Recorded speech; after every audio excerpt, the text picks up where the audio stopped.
On the news, Boko Haram abducts mobile police officers in Borno State.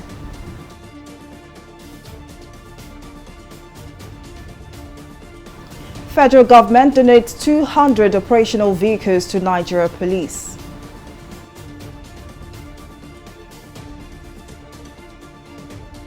And NLNG suspends cooking gas export channels 100% to domestic market.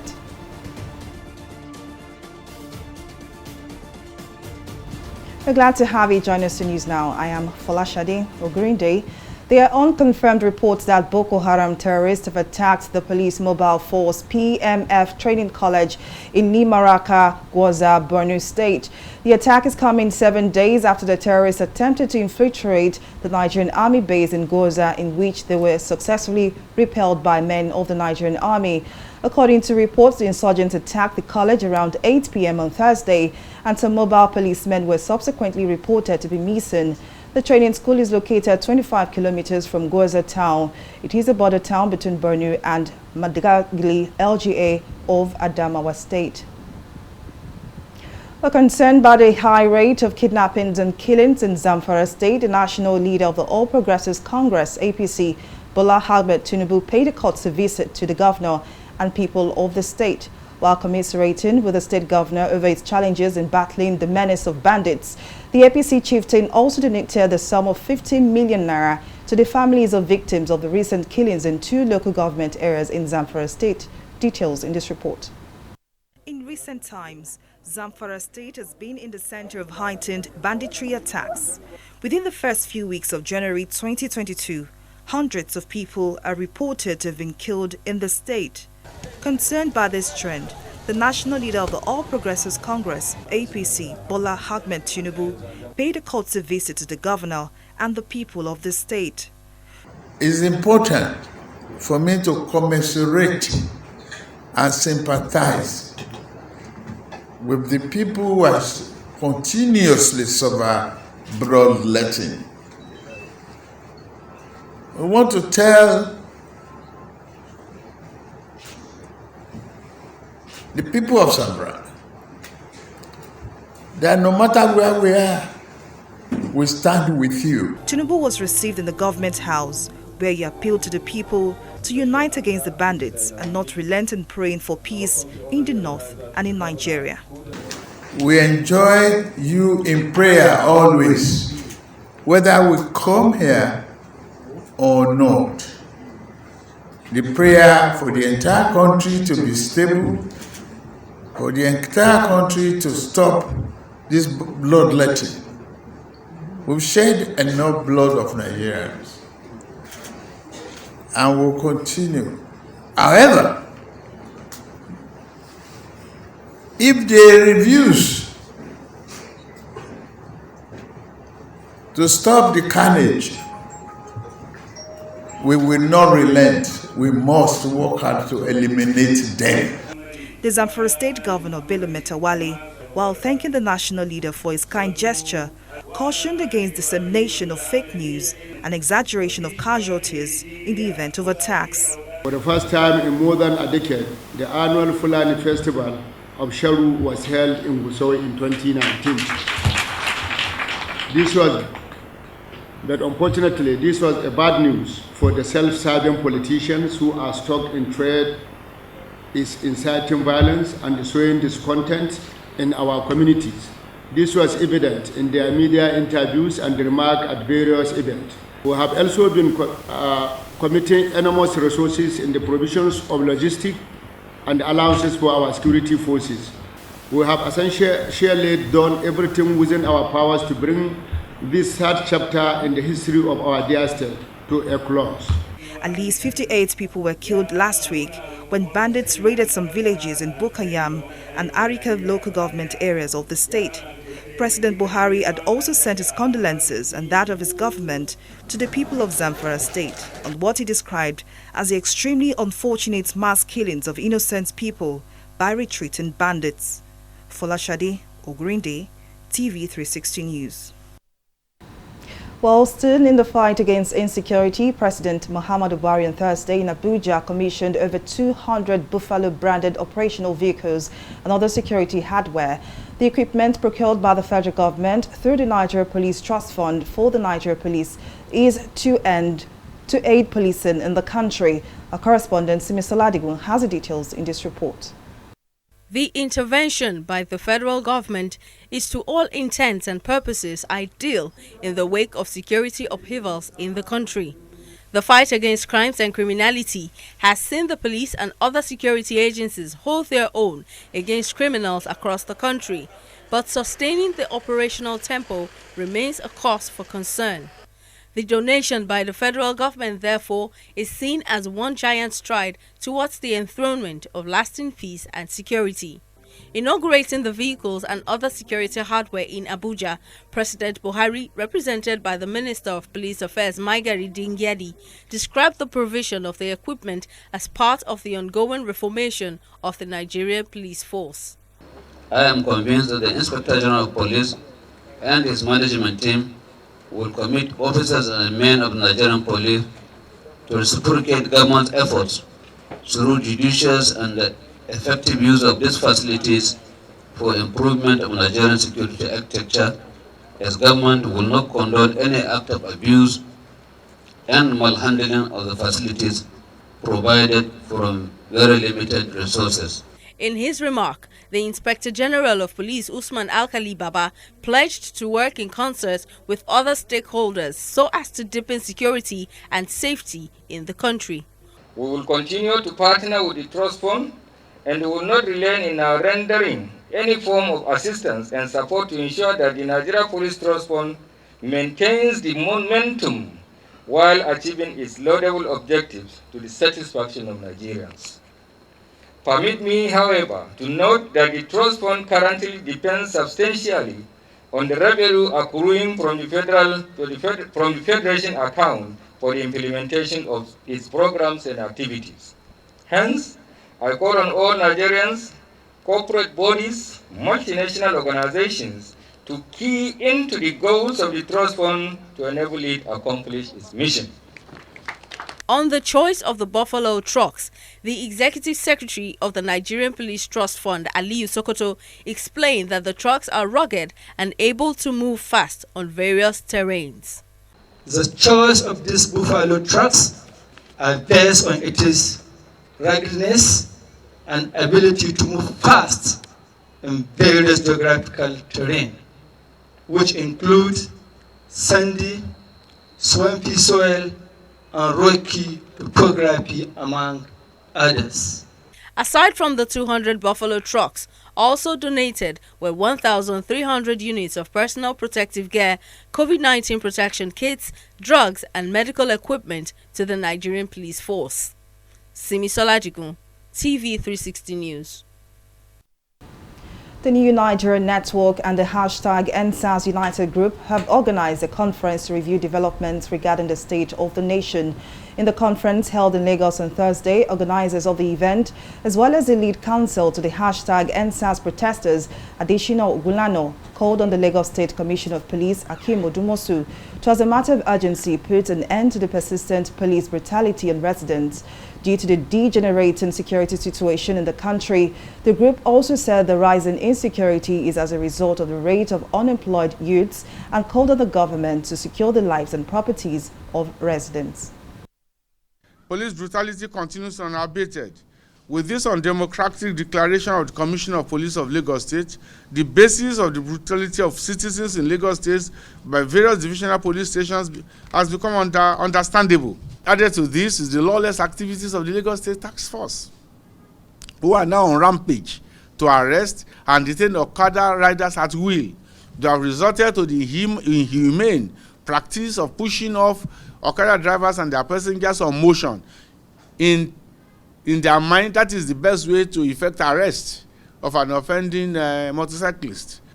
We also want to call immediate attention to the degenerating security situation in the country, with the cancerous spread of banditry, first from the northeast to the northwest and then to the north central, now fast spreading to the southwest. We are aghast that none of the security agencies has given any security update on this development. We call for vigilance in the communities and streets against this ugly situation. To ensure that the demands of the October 2020 #EndSARS protesters are met, the group has revealed that the date for the launch of its #EndSARS red paper to honor the victims of the Lekki tollgate shooting. We will launch the red paper at the EndSARS bus stop, Lekki, that expressway, on February 13. God sparing all our lives. You will know that the Lagos State government, like we have pointed out, in its act of over-desperation, cared only to bring out a white paper on the Lekki shooting, confirmed Lekki massacre by the panel set up by that government itself. Immediate release of unjustly detained EndSARS protesters and constitution of a standing human rights committee or tribunal. They said they will do it. 1 month has passed, so 2 months is going. That standing tribunal has not been done. Vice President Yemi Osinbajo is not right for presidency in 2023, but this is a submission of public affairs analyst Professor Sadiq Abba during an exclusive interview with TV360 Nigeria. Abba, while answering questions about aspirants who are declaring their interest in the country's topmost political seat, explained that it is not yet time for the current vice president to bid for the position. He maintained that instead of contesting for the seat of the presidency, Osinbajo should learn from political bigwigs, which might prepare him for the position at a later time. I think if the vice president is a serious person, he should forget about the 2023 presidential ticket, because it's not his time. And I am saying this thing purely as a political scientist. You see, look, when the journey of this, when this journey started, it did not start by 2015, it did not start by 1999, it started far, far beyond that. When people were fighting for military to go away out of Nigerian political system, well, I said, look, I don't even want to go very far. In 2015, when the APC as a political party was courting Bola Tinubu as a leader of a platform, Southwestern platform, to go into a collaboration or to go into partnership for the 2015. Osinbajo was not in the picture of the political calculations in this country. So I don't want to play to the gallery, because look, I have the background of a political scientist. I have been a politician. I contested for Senate and House of Representatives in 1999, and in 2011 I contested in my constituency. I held position of a party leader, chairman of a political party in Nigeria. So I'm speaking from experience. Osinbajo's time is not yet ripe. Look, if political warlords, you understand, the contemporary political masquerades of Nigerian history are dancing, I think people like Osinbajo should dance it aside and learn the beautiful steps of those people so that they can use it in the future. The federal government has inaugurated a 23-member governing board of the Economic and Financial Crimes Commission, EFCC. The Secretary to the Government of the Federation, Boss Mustafa, inaugurated the board in Abuja on Thursday, asking members to put in their best to combat financial and economic crimes in the country.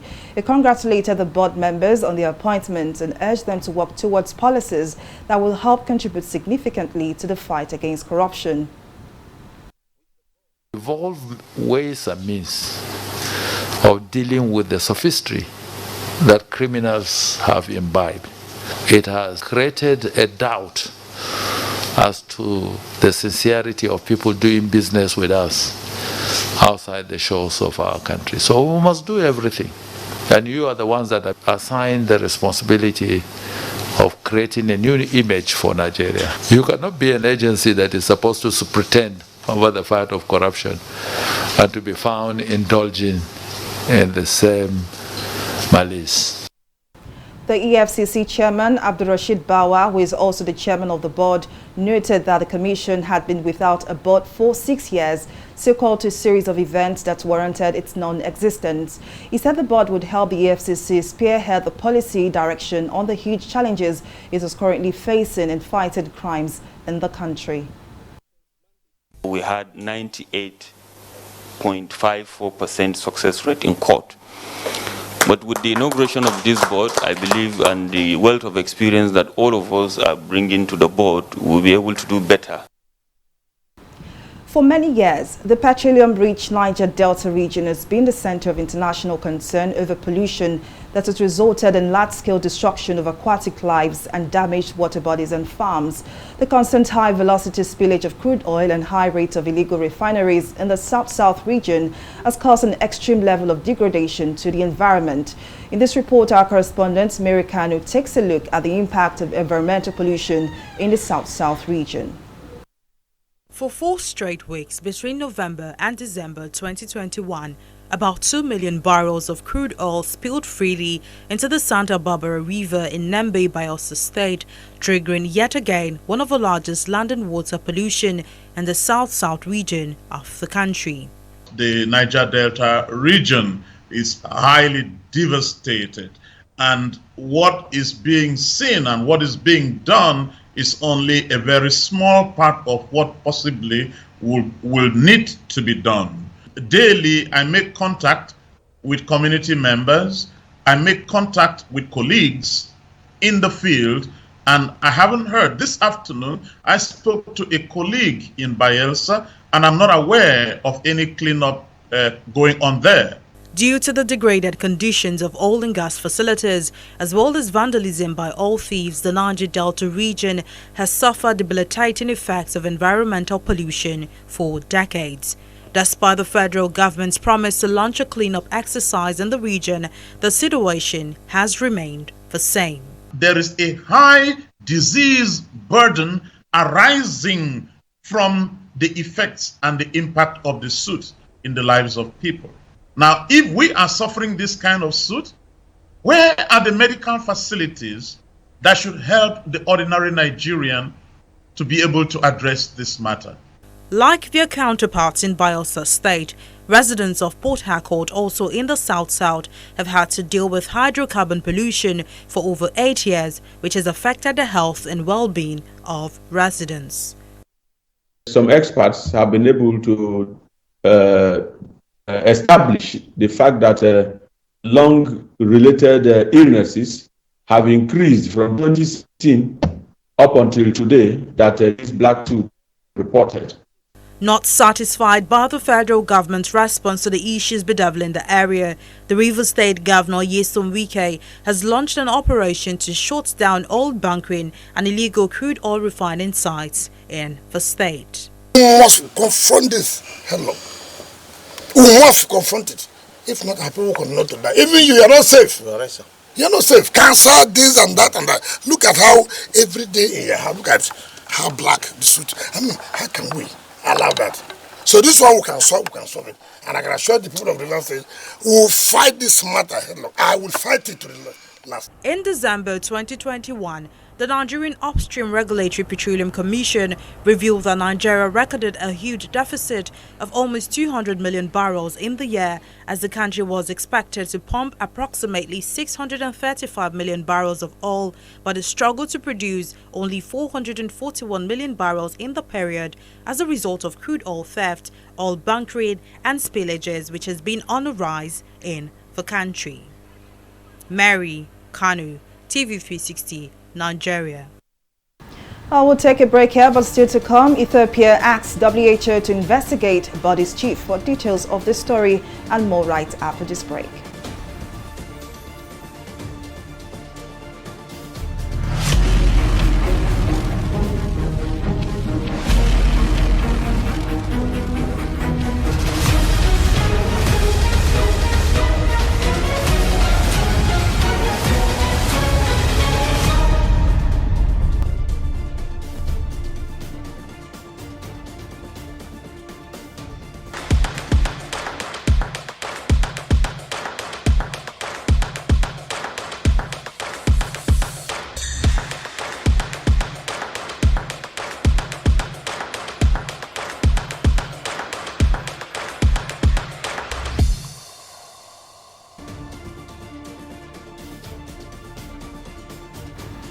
Welcome back. Now here is a recap of some of our top stories tonight.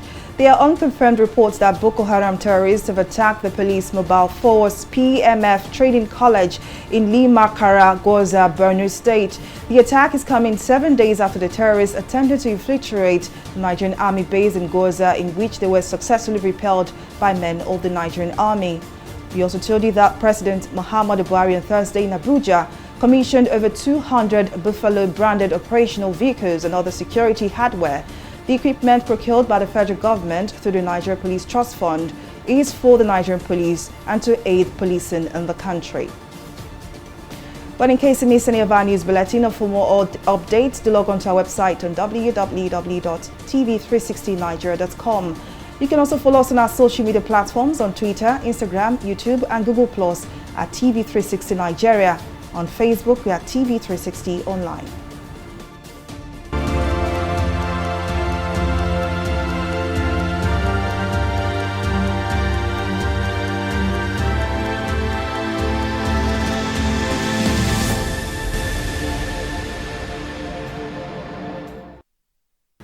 Nigeria on Thursday recorded 423 new cases of COVID-19. The new positive sample raises the country's infection tally to 250,009. According to the Nigeria Center for Disease Control (NCDC), Lagos State, the epicenter of the disease, topped the infection chart with 120 cases, followed by Rivers State and Anambra with 118 and 38 cases respectively. The agency further added that 364 people were discharged after they recovered from the infection. Meanwhile, there are no deaths recorded on Thursday, leaving the fatality toll at 3,093. Well, Uganda is set to destroy over 400,000 doses of expired COVID-19 vaccines amid low intake in some parts of the country. According to the country's health minister, Jane Ruth Aseng, the vaccines had been supplied to the northern regions but were not used. The expired doses are mainly Moderna, with some AstraZeneca doses also set to be destroyed. So far, Uganda has reported 156,637 cases of COVID-19 with over 12 million doses of vaccines administered across the country. Well, we'll take a break here and return with more stories and business. Just stay with us.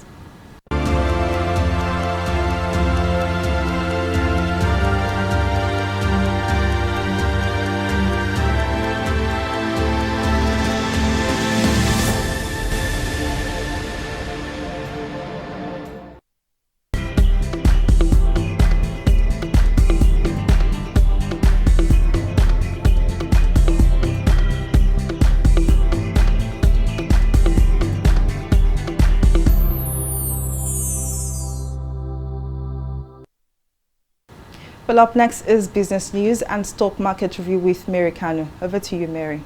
Well, thank you, Folashade. Welcome to Business News. The Nigeria LNG Limited has announced that its board of directors has approved the supply of 100% of the liquefied petroleum gas produced by the company to the Nigerian market. The managing director and chief executive officer NLNG, Philip Shelbila, said the announcement marked the company's strong commitment to the continued growth of the domestic LPG market and its passion to increase utilization of one of the most versatile energy sources in the world. He said the initiatives were designed to increase LPG availability in Nigeria, diversify its uses, and support the federal government's decade of gas initiative. Still in business, we'll take a break here and return with a review of the stock market.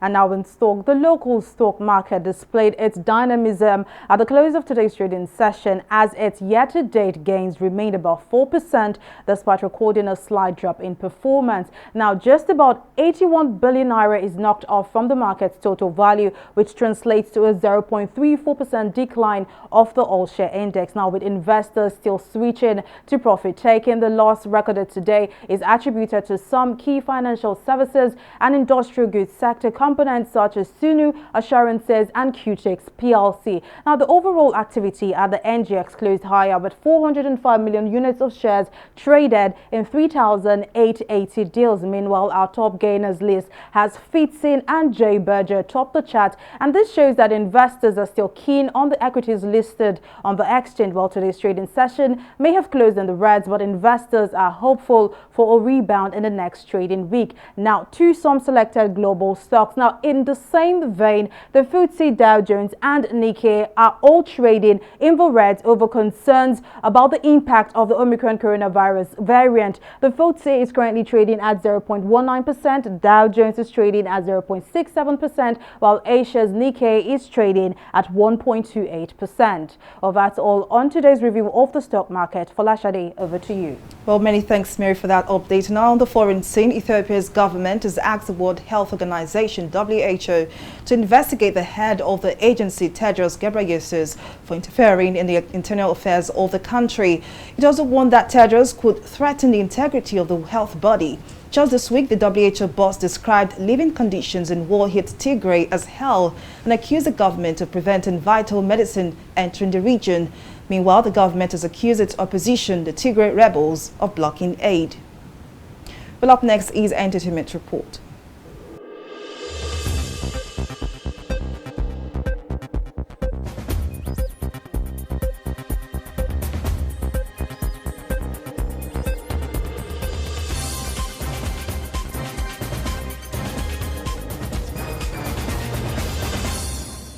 Bose Ogulu, the mother of Nigerian Grammy Award winner Burna Boy, who also doubles as his manager, has revealed that she and her son usually disagree over how money should be spent.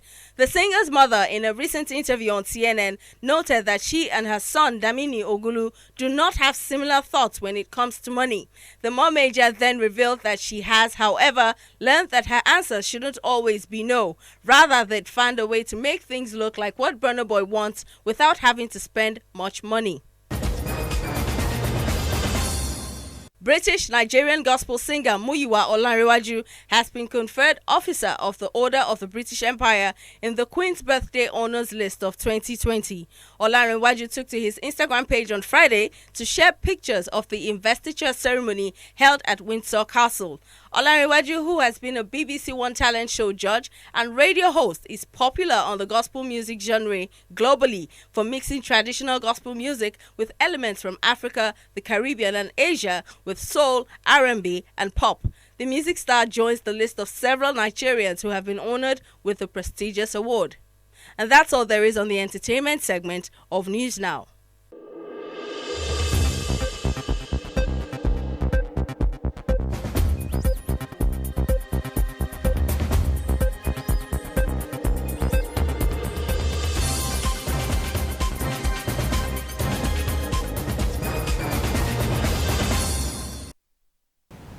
Well, now to sport, the Super Eagles has said it will not relent on its past achievement in the upcoming game against Sudan.